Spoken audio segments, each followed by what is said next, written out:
but then we'll zoop that all back into the intuitive nature. Because is intuition always something that's been really strong for you? I know that you mentioned a little bit about that people pleasing behavior, but has there always been kind of this like weaving of intuition within your life, and how do you strengthen that on a daily basis? Yeah, definitely. Intuition has certainly been a huge thing for me. I almost said tool, but it's like so much more than a tool. It's like kind of like a way of being. It's like an energy to tap into. Like, yeah, it's definitely always been super big for me. I always know if a decision I'm going to make is aligned or not. There have been times in my life where I chose people pleasing over alignment. And then there have also been times in my life where I felt like my circumstances were so constricted that I just could not see a pathway toward making the decision that I knew was more aligned. So those have been kind of like two of those times, or two of those sort of weight types of times where I've chosen not to be aligned with my intuition. And like the people pleasing one is pretty easy to figure out. The circumstance one takes a little bit more honesty with yourself. Like, all right, babe, how did you get yourself into this circumstance where your only choice feels like a survival choice and not a truly aligned choice? And really taking that time to look back on all of the decisions, all of the unaligned decisions I made up to that point, all of the times that I ignored or disregarded my intuition that got me to this point, and then, learning from that and making those kind of incremental intuitional steps in the more aligned decision for, or more aligned path for myself moving forward. Yeah.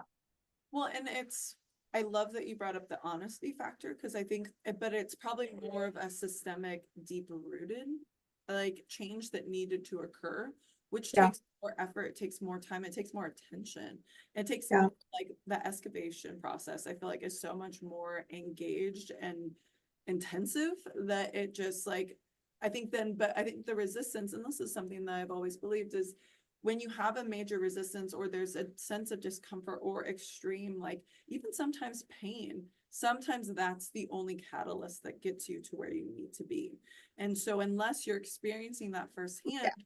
it's really easy to ignore it because you don't have to, it's easy to just stay Right. where you are. And sometimes I think that shock factor allows us to move towards alignment, but usually there's some trudging back before we can get there. So, but I think that ultimately to live in flow, and and Hmm. I think of that flow state, which is one of my favorite psychologists.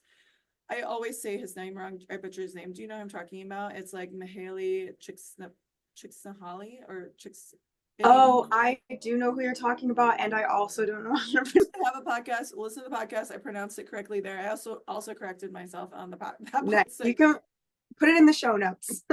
show notes, check the show notes. But this flow state and how we can access it. A lot of athletes experience it. You find it within yoga. A lot of Mhm. people find it in different ways.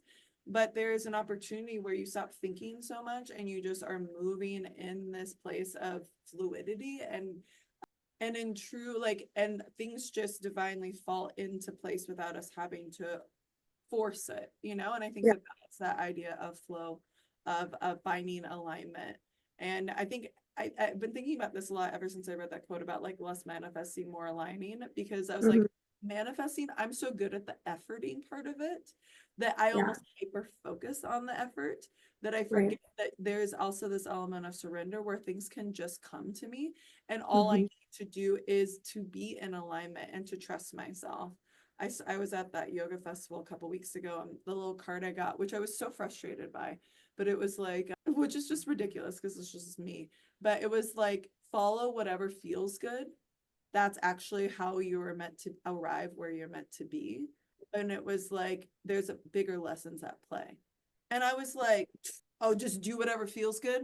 That's all I have to do. That's all. This is like no more. This is like, I literally just have to like trust myself and like go towards pleasure. Like, I think some Mm. in our minds, we think it has to be more complicated than it is. But in reality, it can be so simple. So I love that you said that, but I do think that there's an efforting that gets us back into that state. And then once we're there, it's very to me how you can stay in on that I want to say path, I want to say trajectory, but it's like almost you stay in that momentum, you continue the Yeah, forward, right? right. I don't know what I, you did to your hair, but you look so fucking cute. You were just so cute.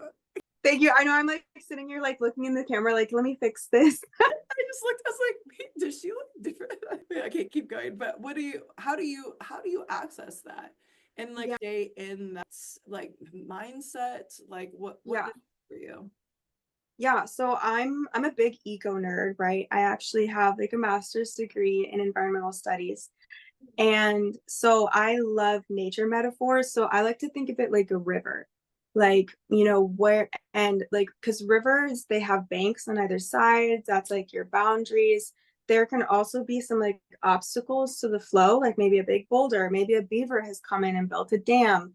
Like, there's all sorts of things that can get in the way of or sort of like redirect the flow of the river. Sometimes there's a really big natural disaster and it completely redirects the flow of the river, right?